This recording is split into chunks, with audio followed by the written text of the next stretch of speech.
Un duel Macron-Mélenchon, voilà ce que souhaitaient les électeurs de Loire-Atlantique pour le second tour.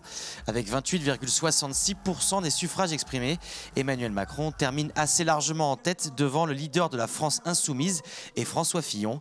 Marine Le Pen n'est que quatrième avec 13,70% des voix et la candidate du Front National dépasse à peine les 7% à Nantes. Dans la Cité des Ducs comme à Saint-Nazaire, le duo Macron-Mélenchon devance là aussi nettement François Fillon. Le candidat de la droite et du centre tire malgré tout son épingle du jeu à La Baule et Pornic où il arrive en tête du premier tour. Dans le reste du département, la victoire est nette pour Emmanuel Macron, notamment à Carquefou, Orvaux ou Vertou où son score avoisine les 35%. Son avance sur Jean-Luc Mélenchon est bien plus maigre à Bougnay, Rezé et Couéron. Enfin, la participation pour ce premier tour s'élève à 83,63%. C'est mieux que le niveau national et à peine moins bien qu'en 2012 en Loire-Atlantique. Les militants du mouvement En Marche étaient réunis dimanche pour vivre les résultats du scrutin et ils sont galvanisés par le score d'Emmanuel Macron sur le plan national comme au niveau local. Il est arrivé à une phase où effectivement il y avait une recomposition politique, on l'a vu, un des intérêts des Français qui était annoncé pour la politique de manière générale, alors qu'en fait on y est très attaché. On a besoin de redonner du sens à notre action, l'action en France, l'action européenne également, donc on va travailler sur ces sujets-là pour ne pas décevoir. Du côté du Front National, grande satisfaction également, même si les scores de Marine Le Pen sont plus faibles en Loire-Atlantique qu'ailleurs en France. Ma satisfaction est nourrie par le fait que ce second tour va avoir l'avantage de la clarté absolue. Parce que nous avons deux candidats que tout oppose. D'une part, le candidat du système, et nous avons face à lui une candidate qui est la candidate de la France, justement, qui refuse sa dilution dans le magma euromondialiste. En revanche, déception chez les partisans de Jean-Luc Mélenchon. La France insoumise réalise des scores importants dans le département, mais l'élimination du second tour reste en travers de la gorge. Il nous manque 2 points pour être au second tour à la place de Marine Le Pen. Ces 2 points, c'est très simple à trouver, même si beaucoup de gens individuellement, électeurs socialistes traditionnels, ont voté pour Jean-Luc Mélenchon, puisqu'on fait 3 fois plus de points que Benoît Hamon. Il est clair que les 6 points et demi que fait Benoît Hamon, ce sont ceux qui nous manquent. Et il est clair aussi que, quelque part, c'est une faute historique qui a été commise par Benoît Hamon en ne se retirant pas. C'est pathétique et c'est grave, parce qu'à la fin, on aurait pu avoir Jean-Luc Mélenchon contre Emmanuel Macron. L'autre enseignement de ce premier tour, c'est la dégringolade du Parti socialiste. À Nantes, Benoît Hamon est ainsi crédité d'à peine 11% des suffrages. Écoutez, à Nantes, d'abord, le premier élément qui pour moi est très important, c'est que le Front National est à 7. Quant à l'échelle du pays, il est à 21, divisé par 3, c'est important. C'est la preuve qu'à Nantes, c'est la preuve que dans l'Ouest, des hommes et des femmes sont capables de se mobiliser pour dire non au Front National. Il en demeure pas moins que c'est ce soir un échec pour le candidat du Parti Socialiste, qu'il faut le dire clairement, sans détour. Et que demain, je fais partie de ceux qui considèrent que le temps est venu d'inventer une nouvelle page pour la gauche. Et sans doute une nouvelle page aussi pour le Parti Socialiste.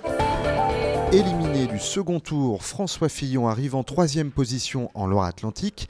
Au-delà de la douche froide, ses soutiens locaux se mobilisent maintenant sur les élections législatives. Aujourd'hui, c'est une déception évidemment. Il nous faut maintenant réagir. On a ce 3e tour qui est l'élection législative où il nous faut aujourd'hui convaincre les Français que à la fois il est important de peser dans la future Assemblée nationale pour défendre à la fois nos réformes pour le redressement national et nos valeurs, ce qui nous différencie évidemment beaucoup, je pense, d'Emmanuel Macron. Donc évidemment, aujourd'hui, on appelle à faire barrage au Front National et donc à titre personnel, je voterai Emmanuel Macron au second tour. Le premier tour de la présidentielle est à peine passé qu'on pense déjà aux législatives. Explication avec des observateurs de la vie politique. Ils voient déjà leur candidat à l'Elysée, mais même en cas de victoire, les militants d'En Marche ont encore un long chemin devant eux jusqu'aux législatives du mois de juin, en particulier dans notre région. Dans la mesure où on est dans les territoires où Emmanuel Macron fait ses meilleurs scores, il a tout intérêt stratégiquement à mettre des candidats en lice au nom de son mouvement pour la législative. Et là, ça risque de beaucoup perturber la donne politique à gauche. Parce qu'il est clair que l'électorat qu'il mobilise est principalement ici un électorat de gauche. Donc là, ça peut avoir des vraies conséquences, et en particulier pour le Parti socialiste et ses élus. C'est donc une véritable recomposition politique qui se profile dans les 2 prochains mois, à gauche et à droite, avec les désignations des candidats aux législatives. Ça va être intéressant d'observer qui fait quoi à droite. D'abord, Macron, qui va-t-il investir, parce que c'est vrai qu'il y a certains candidats UDI qui aimeraient bien être investis par Emmanuel Macron. Est-ce qu'il va plutôt choisir d'aller vers des candidats centre-droit, des candidats centre-gauche? Est-ce qu'il va faire un mix? Et en effet, ça va tanguer assez sérieusement à droite. Bon, même si ici, on est dans une fédération vraiment filloniste, donc je ne pense pas qu'il y aura de nuit des longs couteaux. Mais les discussions s'annoncent d'ores et déjà houleuses et le Front National espère bien prolonger sa poussée électorale. Toutes les formations politiques le savent, l'étape parlementaire sera déterminante pour les 5 ans à venir.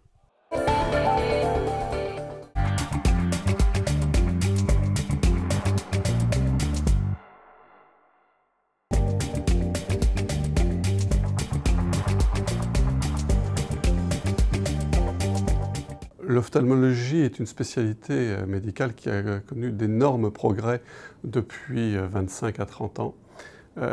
Ces progrès sont liés essentiellement au progrès de l'imagerie, qui permet des diagnostics de plus en plus précis, notamment pour toute la pathologie rétinienne, mais également de la pathologie de la cornée. Mais l'imagerie qu'on utilise également pour le calcul des cristallins artificiels, par exemple. À ce propos, il y a eu d'énormes progrès dans les matériaux qu'on peut utiliser pour justement la chirurgie de la cataracte. Il y a eu d'énormes progrès de matériel également chirurgicaux pour la chirurgie de la cataracte, la chirurgie de la rétine. Et donc il y a vraiment une prise en charge des patients qui se fait de plus en plus précise, de façon à assurer la restauration d'une vision, enfin de conserver la vision le plus longtemps possible et restaurer la vision le plus longtemps possible.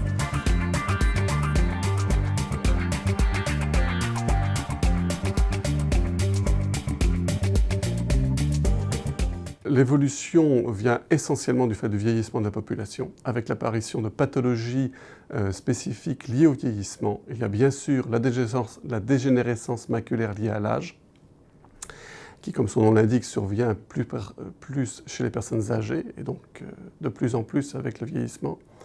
Également le glaucome, et bien entendu la cataracte.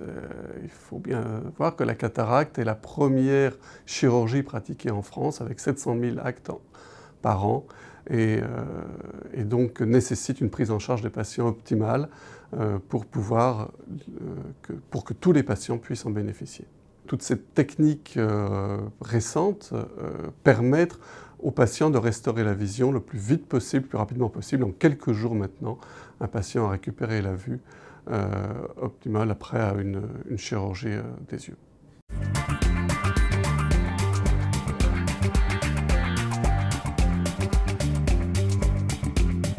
Pour pouvoir bénéficier de toutes ces techniques modernes, il faut des investissements qui sont de plus en plus lourds.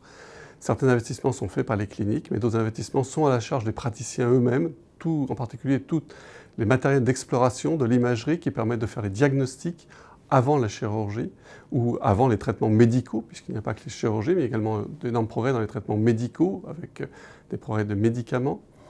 Et tout cela est très coûteux, avec des investissements lourds. Il est évident que plus on se regroupe, plus on peut faire ces investissements et assurer aux patients la meilleure qualité possible de prise en charge.